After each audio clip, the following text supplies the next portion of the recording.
আব্দুল হামিদ ৮০ ঊর্ধ্ব একজন ব্যক্তি, তিনি সাহস করে দেশে ফিরতে পারলে আপনারা সেই সাহসটা পাচ্ছেন না কেন? আপনি কি কোনো গ্যারান্টি দিতে পারবেন যে আমরা আব্দুল হামিদের মতো ফিরে যেতে পারবো নিরাপদে? পারবেন?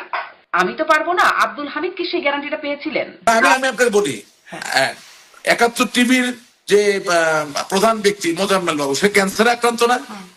সে এখন জেলে আছে, সে ওষুধ পাচ্ছে না? আমার দলের সাবেক মন্ত্রী মুক্তিযোদ্ধা টিপু মুন্সি সাহেব, তিনি জেলে আছেন না, হাই ডায়াবেটিক ক্যান্সার পেশেন্ট, উনি ওষুধ পাচ্ছেন না? তাহলে যদি ওবায়দুল কাদের সাহেব দলের সাধারণ সম্পাদক হিসেবে বলেন যে আমি চিন্তা করলাম আমি জেলে খেয়ে গেলে আমার ওষুধ কে খাওয়াবে, এই জন্য আমি পালায় চলে আসলাম, এটি কি বলার কোনো ন্যারেটিভ হতে পারে? দেশে ফিরে ক্ষমা চাইবেন। দেশে আপনারা ফিরবেন কিভাবে, কখন, সেই পরিকল্পনাটা কি? যদি জিজ্ঞাসা করি যে সম্প্রতি আব্দুল হামিদ সাবেক রাষ্ট্রপতি, তিনি চিকিৎসার জন্য বাইরে এসে তখন অনেক আলোচনা হলো, ১ মাস পরে তিনি দেশে ফিরে গেলেন। আপনিও যখন সরব হলেন, কথা বলতে শুরু করলেন ৯.৫ মাস পর, তখন প্রথমেই বলছিলেন যে আপনার শারীরিক অবস্থা, অসুস্থতা, আপনাকে ওষুধ খেতে হয়, এজন্য আপনি ঝুঁকিটা নিতে পারেন নাই, আপনি আত্মগোপনে ছিলেন এবং তারপর দেশ থেকে চলে আসছেন। আব্দুল হামিদ ৮০ ঊর্ধ্ব একজন ব্যক্তি, তিনি সাহস করে দেশে ফিরতে পারলে আপনারা সেই সাহসটা পাচ্ছেন না কেন? জানাবো বাবু। আপনি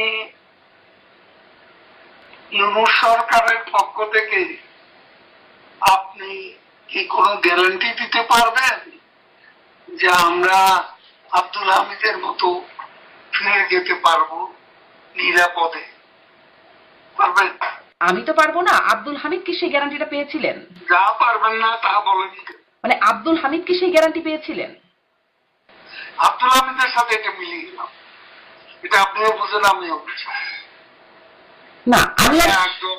হ্যাঁ, ৮০ বছরের বেশি, ৮৩-৮৪ বছর ওনার বয়স, উনি খুবই অসুস্থ মানুষ।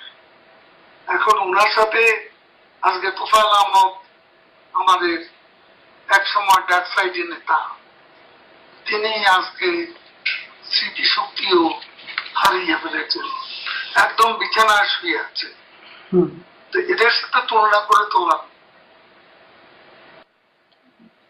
মানে এনারা অসুস্থ বলে এনারা সাহস পাচ্ছেন, বেশি অসুস্থ বা বেশি বয়স, আপনারা কম, একটু অপেক্ষাকৃত কম বয়স বা অপেক্ষাকৃত কম অসুস্থ, এই জন্য কম সাহস, এটা কি কোনো কারণ? আপনি গ্যারান্টি দেন আমার দেশে গিয়ে আমি নিরাপদ থাকবো? আমার অ্যাক্টিভিটিস নিষিদ্ধ করে দিয়েছে, প্রতিদিন আমার দলের লোকদের পিটাচ্ছি, আমার ছেলে মেয়েদের স্কুলে যেতে দিচ্ছে না, আমার ছেলে মেয়েদের পরীক্ষা দিতে দিচ্ছে না।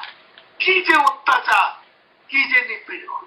আওয়ামী লীগ করে আইনজীবীরা আদালতে যেতে পারছে না, কথা বলতে পারছে না, এগুলো কি আপনি জানান না?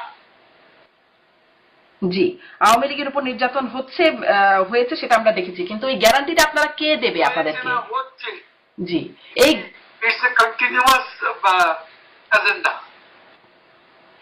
কিন্তু আপনি যে গ্যারান্টির কথা বলছেন, এই গ্যারান্টিটা আপনাকে কে দেবে? মানে যদি গ্যারান্টি না পান আপনারা কখনোই ফিরবেন না, বা গ্যারান্টি আদায়ে আপনারা কি করছেন?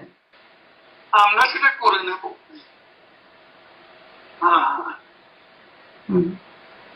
কিভাবে করে নেবেন? মানে যদি খোলা না থাকে আমরা পথ করে নেব, কারণ আমরা রাজনীতি করি।